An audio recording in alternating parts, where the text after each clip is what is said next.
Hello again, my name's Kevin. You're watching Living at Prepper. I watched a video this morning from Pinball Preparedness. You might want to check him out. The guy has a pretty good channel.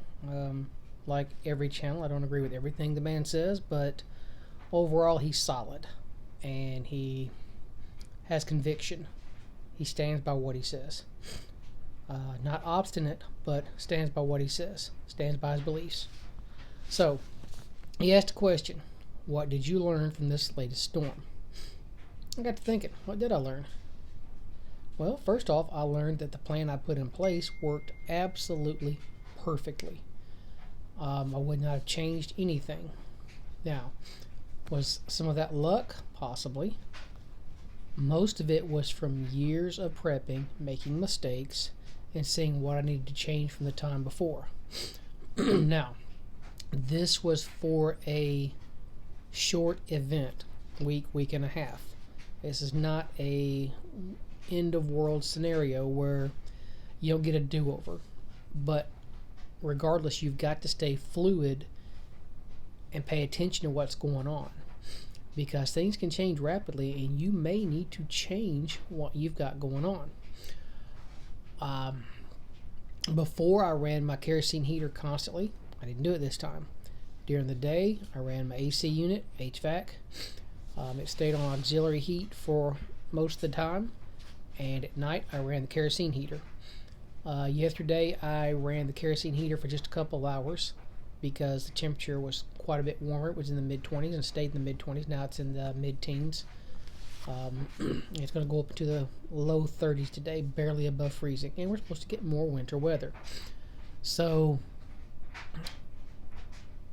I learned that it might be a better idea for something.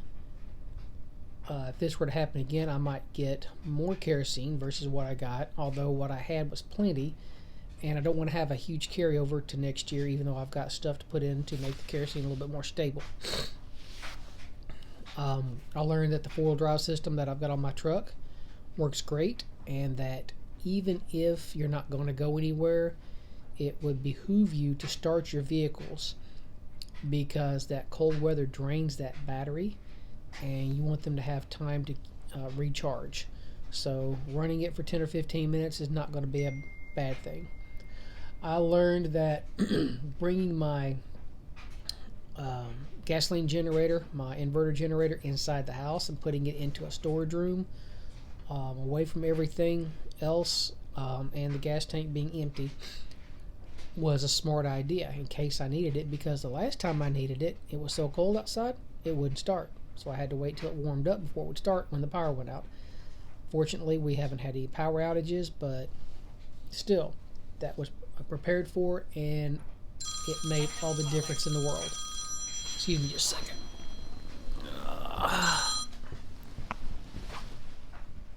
That's my wife's phone going off.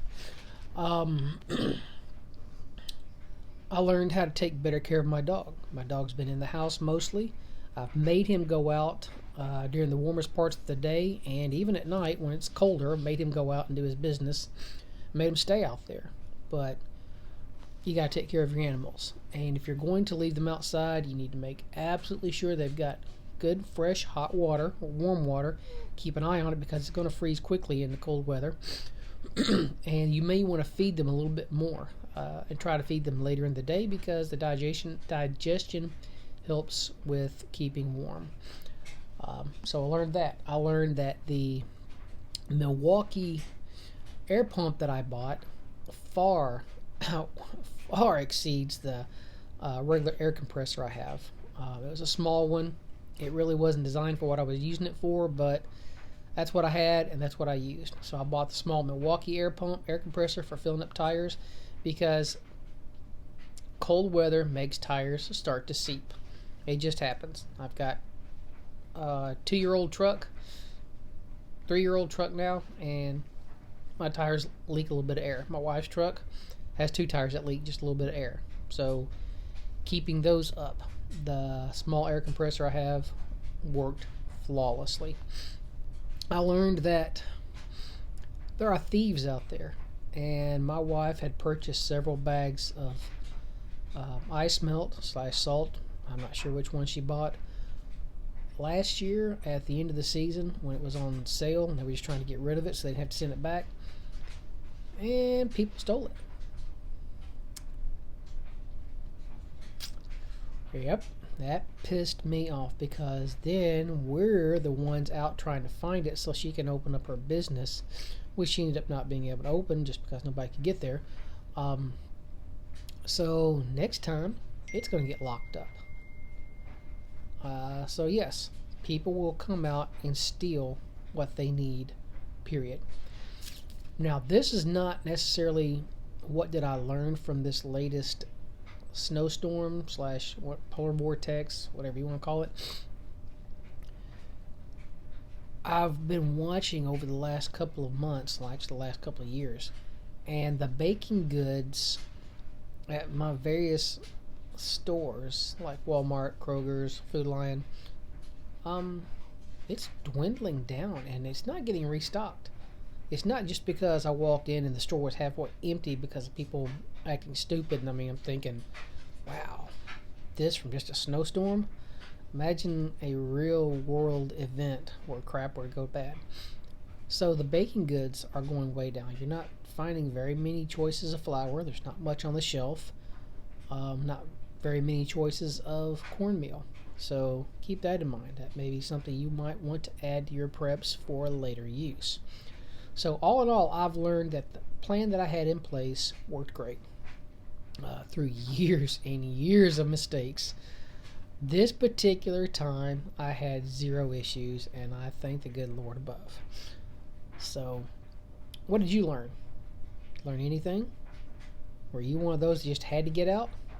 Oh, I drive a tractor trailer, so we're out trying to deliver stuff. That's one reason why these stores are, a lot of them are going bare, because guys like me just couldn't get out and make those deliveries. But the weather's getting better, and we're going to start getting it there again for you. What did you learn? I learned a lot. I learned to be more fluid. Always be willing to change your plan as needed. That's the biggest thing. Always be willing to change your plan.